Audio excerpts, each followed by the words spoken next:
ভোলা ৪ আসনের সাবেক সংসদ সদস্য নাজিম উদ্দিন আলমকে কৃষক দলের শুভেচ্ছা।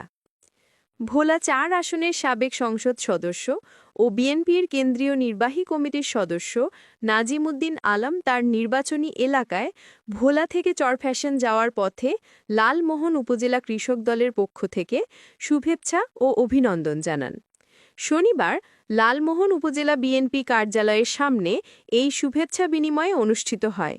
এতে নেতৃত্ব দেন উপজেলা কৃষক দলের সভাপতি আব্দুল হাই হাওলাদার, সাধারণ সম্পাদক শাহ আলম ও পৌর কৃষক দলের নেতা আব্বাস উদ্দিন। শুভেচ্ছা বিনিময় শেষে লালমোহনে বিএনপির স্থায়ী কমিটির সদস্য মেজর অবসরপ্রাপ্ত হাফিজ উদ্দিন আহমেদ বীর বিক্রমের পক্ষে ধানের শীষে ভোট চাওয়ার আহ্বান জানান আব্বাস উদ্দিন। নাজিমুদ্দিন আলম ভাইয়ের আগমন উপলক্ষে লালমোহন পৌরসভা কৃষক দলের পক্ষ থেকে লাল গোলাপ শুভেচ্ছা এবং লালমোহন তজুমুদ্দিনের গণমানুষের নেতা সাবেক মন্ত্রী বিএনপি জাতীয় স্থায়ী কমিটির অন্যতম সদস্য মেজর অবসরপ্রাপ্ত হাফিজ উদ্দিন আহমেদ বীর বিক্রম।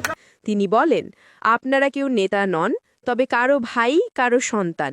এই সম্পর্কের টানেই বাড়ি বাড়ি গিয়ে ধানের শীষে ভোট চান, হাফিজ ভাইয়ের সালাম পৌঁছে দিন।